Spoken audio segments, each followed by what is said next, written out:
I'm going to talk to you about the biblical teaching on first fruits. Nakakatuwa po yung testimony ng mag-asawa na supposed to be birthday ng anak ngayon. Pero sabi, Pastor, instead of throwing out a party for the birthday of our son, we will instead use the amount or give the amount as our thanksgiving offering to God. God bless you for that. Deuteronomy chapter 26, 1 to 10. Deuteronomy chapter 26, verses 1 to 10. Are you excited? Okay. Deuteronomy chapter 26, 1 to 10. Now I'm going to read. Follow me with your eyes.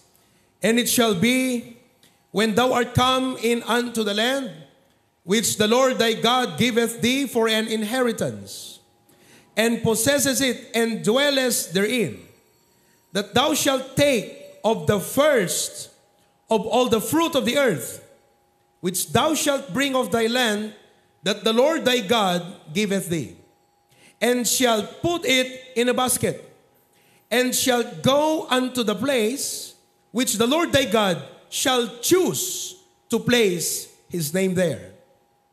And thou shalt go unto the priest that shall be in those days, and say unto him, I profess this day unto the Lord thy God, that I am come unto the country which the Lord sware unto our fathers for to give us.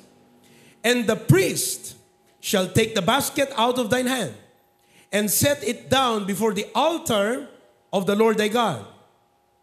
And thou shalt speak and say, before the Lord thy God, a Syrian ready to perish was my father.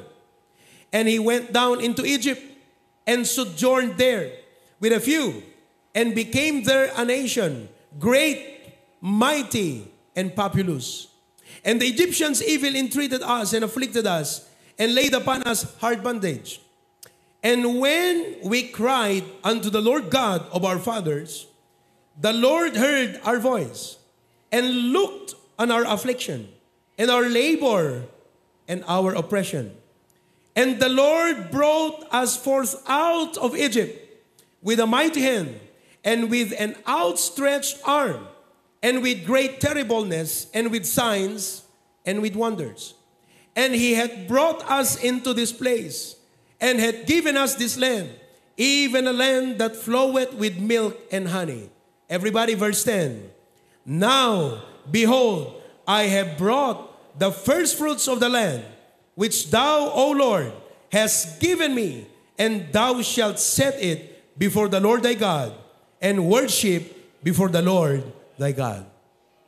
I'm going to speak and share with you and explain to you the concept of first fruit giving. The concept of first fruit giving.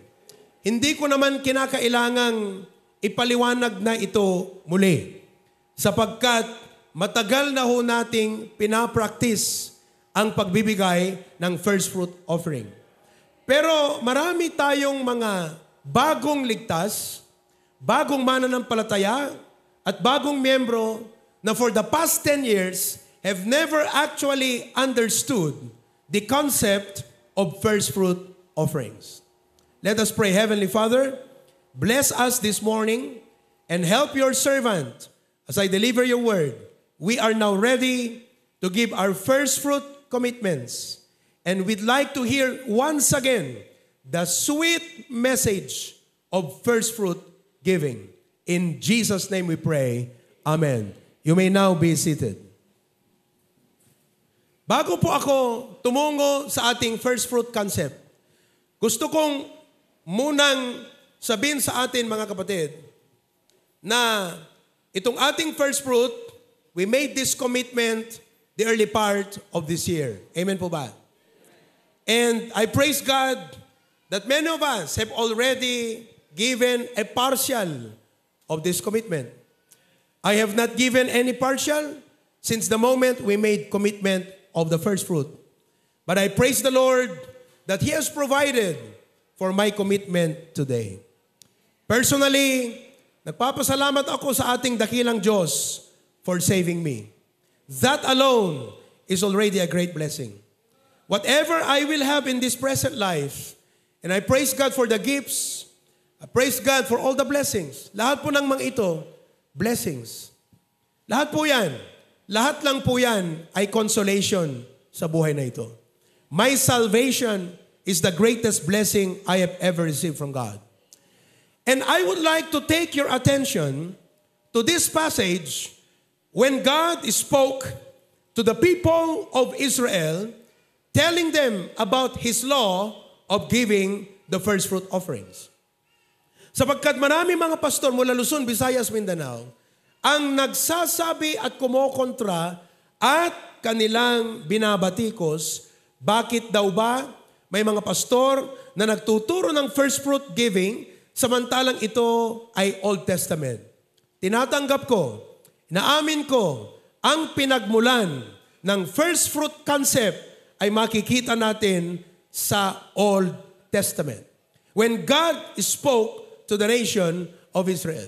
Ang ginawa ko kasi ng ating Panginoon ay meron siyang economy of giving sa Old Testament. He was talking to His own people. He was talking to His own nation. Now, coming back to the New Testament, when the Lord Jesus Christ died, paid for our sins, went back to heaven, He left us the New Testament and had inspired the apostles to write the New Testament. Ang New Testament giving, mga kapatid, ay tinatawag na cheerful giving or grace giving, which means there is no limit. If I'm going to really teach you New Testament giving, it's all, it's everything, it's 100%. Kaya ang ating pong pinag-aaralan ngayon na 4 areas of giving is a system of giving according to the grace of God. Inulit ko po yan.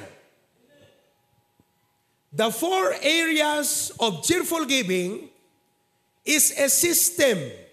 Sistema. Sistema na kung saan pati ikaw sa stewardship mo ng pagpapala ng Panginoon, you learn to have a systematic way of giving to God. The 4 areas of cheerful giving is number 1, the tithe. The tithe is the 10%. Even before, bago pa itinatag ang bansang Israel, it was commenced by Abraham and Jacob. It became a law during the time of Moses. It was commended by the Lord Jesus Christ. And it was continued by the disciples of the Lord Jesus Christ. Now, the tithe is where we start our giving. The tithe is the 10%. Ika po ng lahat ng ating pagpapala. Okay? The 10%, ibig sabihin, kung ang sweldo mo ay 20,000, the 10% of 20,000 is 2,000 pesos. Just remove the last zero. Yung natira, ang tawag po dyan, 10%. Tithing is not yet giving because you are returning what belongs to God. Naintindihan niyo po? However, tithing is the start of blessing. Sapagkat ang sabi ng Panginoon, prove me now if I will not open the windows of heaven and pour you out blessing that there shall not be room enough to receive it. The second area of giving is the increased giving. Yan po yung ating mga missions offerings, yung ating mga love offerings. It is a giving above your tithe. Kaya maraming mga Kristiyano natutong magbigay ng tithe pero hanggang doon lang. Listen, we also have missions offering. We have foreign, we have local. Ang tawag po dyan is your offering above your what? What is your increase? It's your offering above your... Okay. The third one is the first fruit offering. The first fruit offering. Now, when God, yan ang aking gustong talakayin ngayong umaga, itong first fruits offering. Binasa natin dito sa Deuteronomy chapter 26, ito po yung batas na binigay ng Panginoon sa Israel. Tignan po natin ito not as a Old Testament law, but God's concept. Konsepto ng Panginoon sa kanyang mga anak, sa kanyang mga tao. Alright. The question is this: why did God require the Israelites to give their first fruits? Kung binasa po nyo at inunawan nyo yung ating binasa, ito ang tanong: bakit ni-require ng Diyos ang bansang Israel na ibigay ang first fruit sa Panginoon? Who can give me a good answer? Look at the passage. Why did God require the nation of Israel to give their first fruits to God? Ang sabi ng Diyos, pagdating nyo dyan sa lupa at umani kayo, lahat ng unang bunga, bigay nyo sa akin. Why did God require that? I want you to see the concept. Do you see there?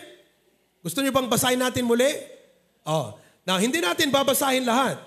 But we are going to start with verse number 5. Okay? Verse number 5.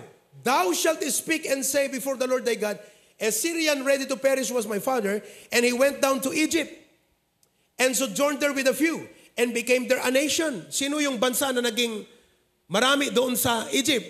Israel. Great, mighty, and populous. 26 and 6. And the Egyptians even entreated us and afflicted us. So ito po tungkol sa kanilang buhay sa Ehipto. They were slaves. They were not free men. They were a disadvantaged people because of the bondage in Egypt. Now, verse number 7. And when we cried unto the Lord, tumawag daw sila sa Panginoon, God of our fathers, the Lord heard our voice, narinig ng Diyos, and looked on our affliction and our labor and our oppression. Nakita ng Panginoon ang aming pighati, ang aming hirap, ang aming kawalan. Nakita ng Diyos. At anong ginawa? Verse number 8, the Lord brought us forth. In other words, first fruit is a celebration of salvation. You do not celebrate God with your tithes. Because when you give your tithes, you are only acknowledging the income that you receive.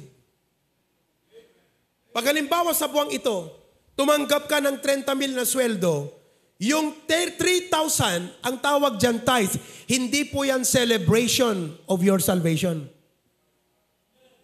Hindi mo pwedeng sabihin, Panginoon, itong ikapo na aking ibibigay sa iyo ay pasasalamat ko dahil iniligtas mo ako. Hindi yun ang panalangin ng pagbibigay ng tithe.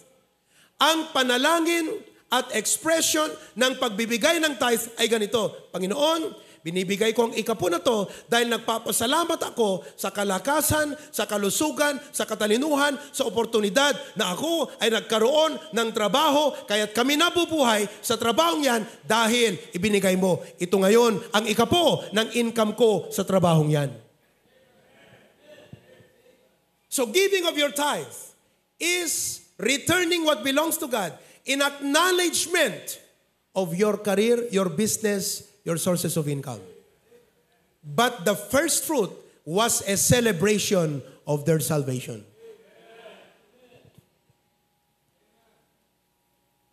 It is a gratitude for saving them. Sabi ng Panginoon, okay, tingnan nyo, I brought you forth out of Egypt with a mighty hand. We have been delivered with God's nail-pierced hand, Jesus Christ.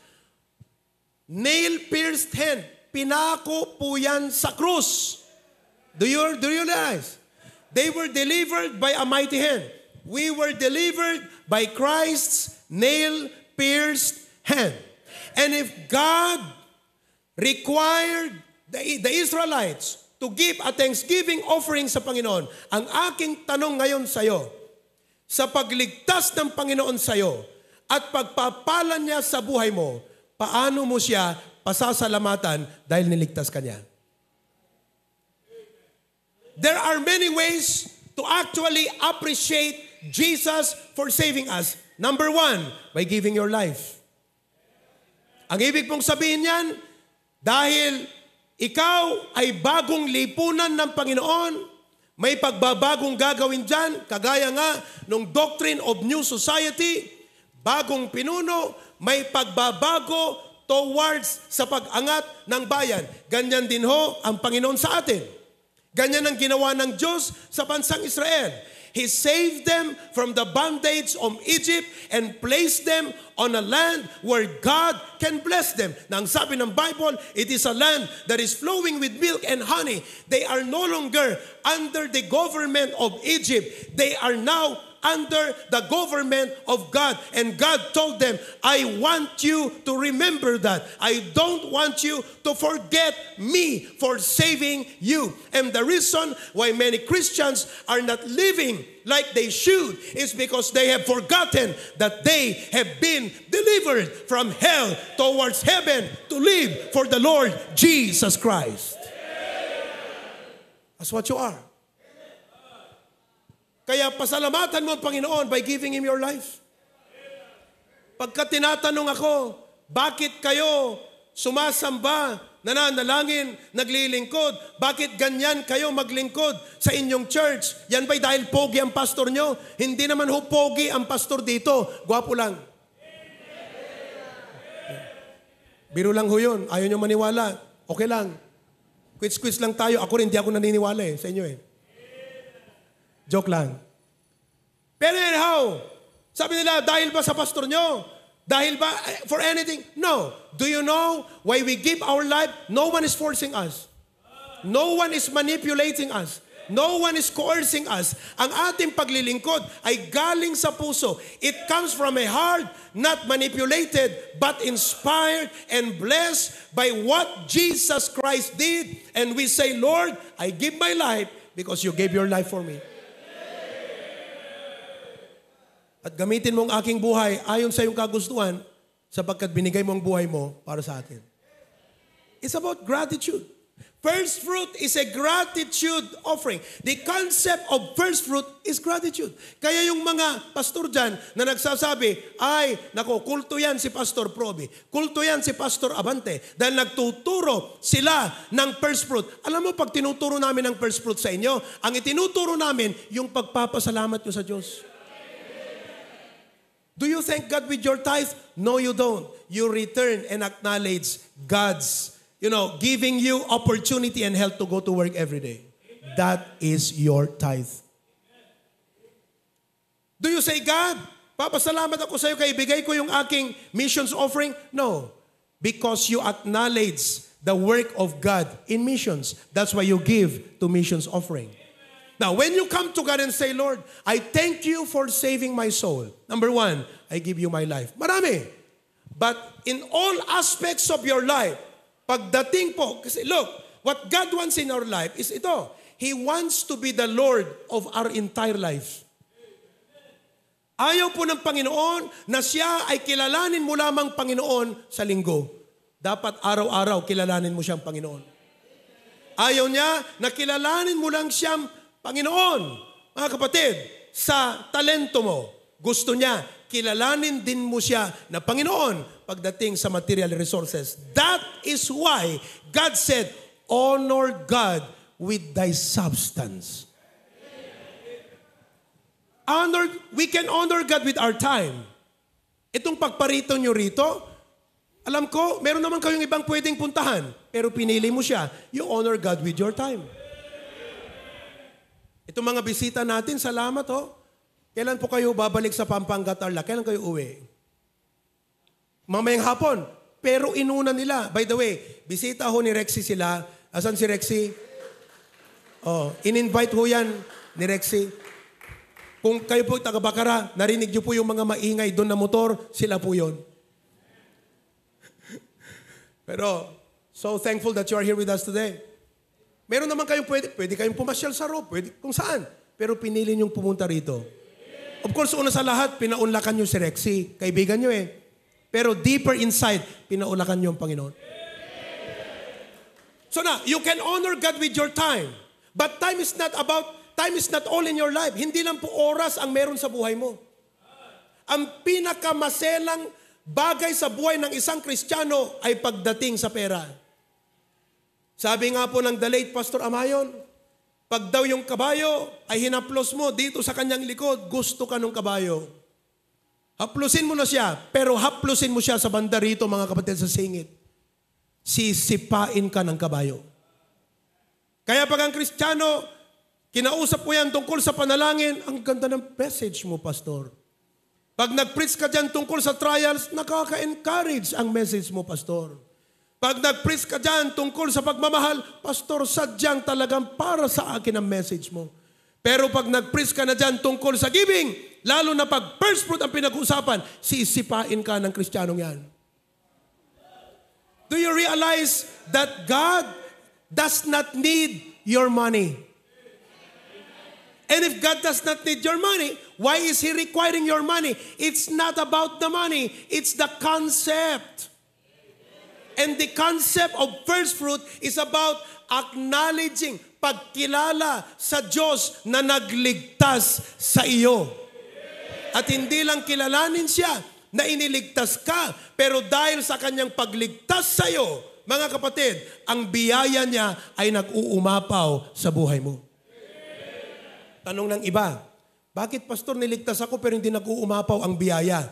Isa ang problema sa iyo, kapatid, hindi mo sinunod the law of God. Hindi mo sinunod.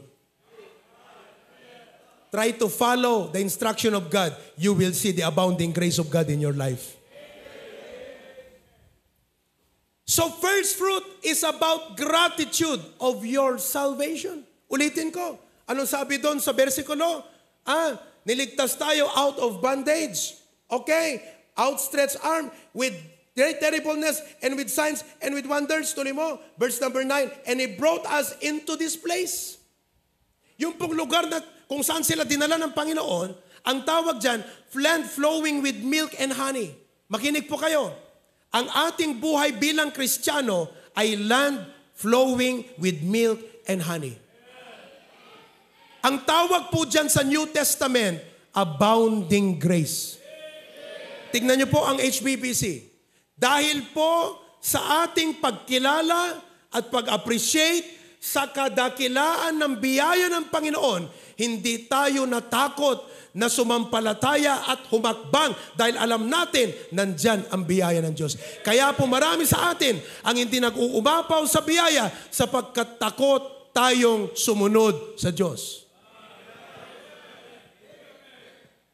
Even if they reach the country, if they don't till, they don't develop, they don't nurture and nourish the land, they will miss the abounding blessings of the land. Naunawaan niyo po ba? Yan po ang first fruit giving. That's why today, when you come to God and say, Lord, I do this every year, at Lord, I cannot thank you enough, sapagkat niligtas mo ako magmula, nung ako'y niligtas mo, binago mo ang buhay ko, you transform my life, and this transformation not only brought change, but has blessed my life truly. Pinagpala ako, Panginoon, I cannot thank you enough. That's why taon-taon, binibigay ko ang first fruit, pasasalamat ko sa pagligtas mo sa akin, dahil nung naligtas ako, nakatitulo na sa pangalan ko ang biyaya ng langit. Yan po ang first fruit. Meron pong isang kasama ni John Maxwell na Christian leader or Christian speaker. Speaker po siya. Nagsalita daw po siya sa harap ng mga pastor. At sinabi ni John Maxwell sa kanila, ang aking sasabihin sa inyo na leadership principle ay siya ring aking sasabihin dito sa isang korporasyon na malaki. Ang bayad sa akin kada oras, 150,000 sa inyo libre dahil mga pastor kayo. Isa sa kanyang kasama sa team, nagsalita sa mga pastor. At ang taong ito, mga kapatid, ay hindi po nag-graduate ng college. High school graduate lang po siya. Pero speaker sa leadership seminar kasama ni John Maxwell. Ang sabi niya daw, sa isang pastor, Pastor, ano po ang tinapos nyo sa pag-aaral? Tumayo yung pastor. At sabing ganyan ng pastor, sabi niya ganyan, ang natapos ko po ay Bible College. Pagkatapos ko mag-high school, nakatapos ako ng Bible College. Sumagot po yung speaker sa pastor. Sabi niya, Pastor, you are wiser than me, but why am I richer than you? Natulala yung pastor. Natulala ang lahat ng pastor. Pastor, you are wiser than me, but why am I richer than you? At doon niya sinimulan ang kwento niya sa pag-aaral ng biblical generosity. Yan po ang sikreto. Anya sa harapan ng mga pastor. Nung ako po'y naligtas, sabi niya, natuto akong magbigay ng tithe sa Panginoon. Sapagkat tinuruan ako na lahat ng aking kikitain, ibibigay ko ang ikapo sa Panginoong Diyos. Pagkilala ko yan sa partnership namin sa aking trabaho. Ako po, sabi niya, ay nagkukolekta ng mga scrap. Alam niyo po ba yung scrap? Mga basura at mga scrap. Binibigay ko yung tithe, pero hindi ko nakikitang umaangat ang aking buhay. Hindi ko nakikitang umaangat ang aking buhay. Then somebody taught me, sabi niya, tithe is the start of your giving. You need to learn the other areas of giving. So he started to increase his giving from 10% to 20%. When he started to give the 20%, the Lord started to bless him. And you know what? Pakinggan niyo po. He started to, ang ginagawa niya, bumili, nung medyo umangat ang buhay, bumibili po siya ng stocks. Alam niyo po yung stock exchange? Bumibili po siya ng stocks. And he started to give and increase the level of his generosity. Ang pinag-uusapan dito, generosity. He started to increase the level of his generosity. Do you know what? Yung pinagbibilhan niya ng stock, siya na ang bumili nung mismong kumpanya. He is now the owner of that company. Ang dami ho natin, matagal na tayong Kristiyano, bakit hindi ho umaangat ang buhay? Hindi natin nasunod yung batas ng biyaya ng Diyos. That's why today, humanly speaking, maraming pastor, ayaw man, agkitakit man tiriknana, nga mangibaga, ti first fruit kadigiti miyembro na, but your pastor here, our beloved patriarch, would like to see you blessed and increased because of your obedience to the law of God's grace in generosity. And sabi doon, honor the Lord with thy substance and with the first fruits of all thine increase. So shall thy barns be filled with plenty, and thy presses shall burst out with new wine. So balikan natin. The concept of first fruit is a gratitude offering, which means na kinikilala natin ang pagligtas ng Panginoon sa atin. Okay, dumako tayo sa ibang dako. Now, pumunta ka sa verse 10. Pumunta ka sa verse number 10 ng ating binasa ng Deuteronomy chapter 26. Okay? And now, pakinggan nyo maigi, behold, I have brought the first fruits of the land. Ano po ang dinala? Anong binigay? The first fruits. Ng alin? Lupa. That, O Lord, that which thou, O Lord, has given me. Pansinin niyo po ang tatlong words na yan. Has given me. Ngayon, itong ibibigay kong first fruit sa Panginoon, saan galing to? Which thou has given me. Hello? Ang first fruits na ito, which thou has given me. Therefore, the concept of first fruit sa cheerful giving is number one, what is the concept? Gratitude offering. Pangalawa, it's a stewardship offering. Just like the tithe, hello? Just like the tithe, the first fruit offering is also a stewardship offering. Ano po bang ibig sabihin, Pastor, ng stewardship offering? Pag sinabi nating stewardship offering, ang concept ng stewardship ay pagkilala ng lahat na meron ka ay sa Kanya galing, which thou hast given me. Hindi ka naman makakapagbigay ng first fruit ngayong taon na to pag hindi ka binigyan ng Panginoon. Ito pong ibibigay ko na ito, binigay ho ng Panginoon. That's why this is a stewardship offering. Kaya pag binigay ng Panginoon sa'yo, ang dapat ibigay mo sa Kanya na pagkilala ng pagligtas niya sa'yo at hindi mo binigay, malaki ang kasalanan mo. It is a good thing to thank God. It is a good thing to give what should be given to God, but you didn't give. Malaking kasalanan nyo. Are you with me? That's why it is a stewardship offering.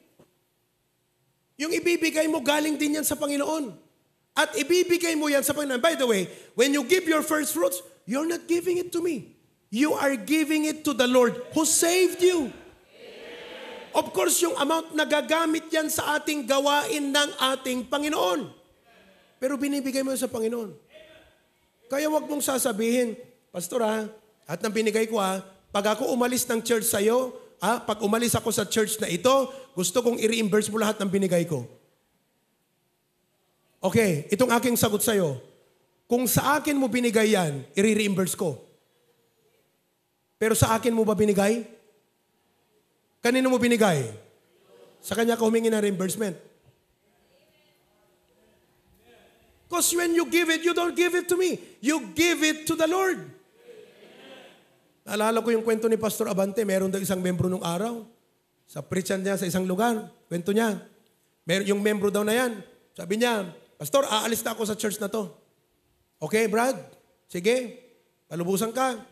Sabi daw niya, Pastor, gusto kong pa-reimburse lahat ng offering ko sa church na to. Lahat ng binigay ko, gusto kong pa-reimburse.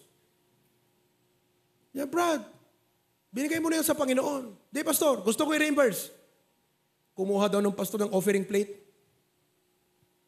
Pina-account niya kung magkano lahat ng offering. Nilagay dun sa offering plate. Sabi niya, Brad, sa Panginoon ang pera na to kunin mo. Kunin mo, Brad.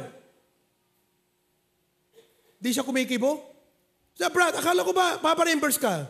Panginoon, Pastor, offering plate yan sa Panginoon. Kaya nga, anong i-reimburse ko sa'yo? Hindi mo sa akin binigay, sa Panginoon yan. We're giving it to the Lord. Amen? So it is a gratitude offering.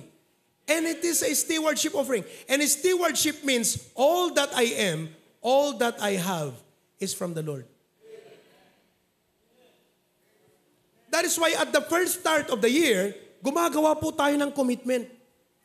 Sistema yun We make a commitment. We write our commitment and we will give this towards the end of the year. Sabi natin, Panginoon, ito po ang aking commitment sa aking first fruit para sa iyo. And then you begin to pray and say, God, I pray that you will provide for our need. Tingnan nyo to Nakakatuwa. Kwento ko sa inyo nung linggo ba yon? O nung Wednesday night? Ang isang kapatid, na nag-GCash sa akin ng 500 pesos para magpa-load. Hindi po. Sabi niya sa akin, Pastor, good evening. Adasang kabasit nga ipaay mi kanyayo. Kas panagyaman mi kanyam. Haan man nga dakkel nga gatad. Nga mabaling nga pangnayon yung nga paggas kadagiti papapanan nyo. Ada kayo kang kanayon ti karkararag mi. Awan ti blessing ko adakkel, Pastor. But it comes from my heart. At bibigay ko sa iyo kahit kaunti lang. 500 pesos. Alam niyo ang trabaho ng kapatid na to? Merchandiser. Magkano po ang sweldo ng merchandiser? Guro, minimum 350. Ibig sabihin yung 500 na binigay sa akin ay katumbas ng isang buong araw at kalahating araw na siya pumasok sa trabaho. Yung kinita, binigay kay Pastor. Binigay sa akin, but in the name of the Lord. Okay? Ngayon, pagkatapos po ng 3 araw, 2-3 araw, dinatanggap ko ito, in-screenshot niya, 500 peso GCash. In-acknowledge ko sa kanya. Pasalamat ako dahil pinadama niya ang pagmamahal niya sa akin bilang kanyang pastor. at bilang lingkod ng Panginoong Diyos. Nag-message, sabi, praise God, Pastor. Sinupapakan ti Apo nga dagos, dainted cooking ka. Hindi ko nababasahin yung detalye. Pero ang kapalit ng binigay ng Panginoon sa kanya is 9,450 pesos. Pakinggan nyo ha. Halos 10 times ang pinalit ng Panginoon. Sinasabi ko sa inyo, hindi kailangan ng Panginoon ang pera mo. Pero yung konsepto kung bakit niya ibinibigay ito sa ating mga Kristiyano, ang batas ng pagbibigay, ay dahil gusto niya na kilalanin natin siya lagi na niligtas niya tayo. You can never outgive God. Kahit na ibigay ko lahat ito ngayon, kayang palitan niya ng Panginoon ng mas malaki.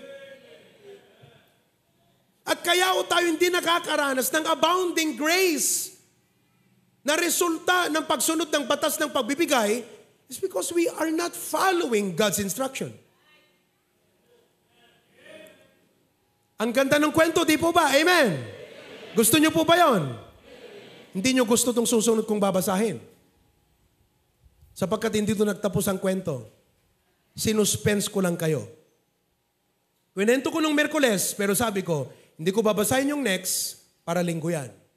Sapagkat yung susunod kong babasahin sa mensahe mismo na nakalagay ang 9,450 pesos, sigurado ko, marami sa inyo, ayaw nyo yan.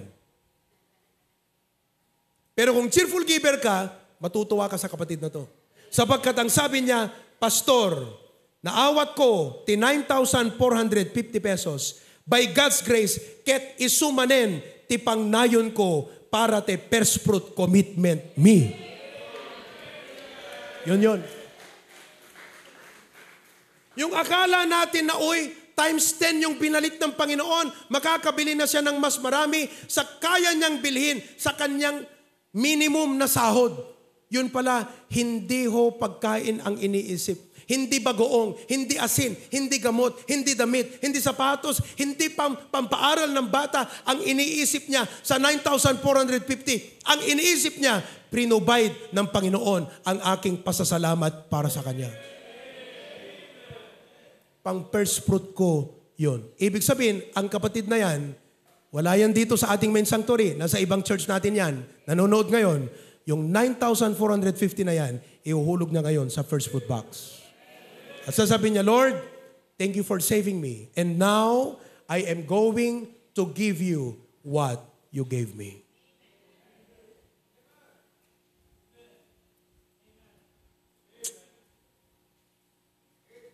Ang talagang sukatan ng buhay is not about what you have. It's about your generosity. And all of God's people say, wala na tayong oras. Okay na yon. What have we learned today about first fruits? The concept of first fruit is what?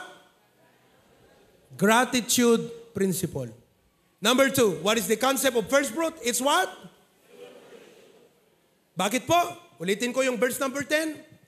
Verse number 10, okay, ng Deuteronomy chapter 26. And now, itong gagawin natin ngayon. Behold, I have brought the first fruits. Ano po yung first fruit? Gratitude principle. Uy, nag-blackout. Okay? I have brought the first fruits which thou, O Lord, has given me. Tingnan mo yung kapatid na yun. Natanggap niya yung pera 10 times ng kanyang binigay sa akin. Pero ang nasa isip niya, Lord, salamat. Meron na akong pasasalamat sa iyo for saving my life. What a blessing.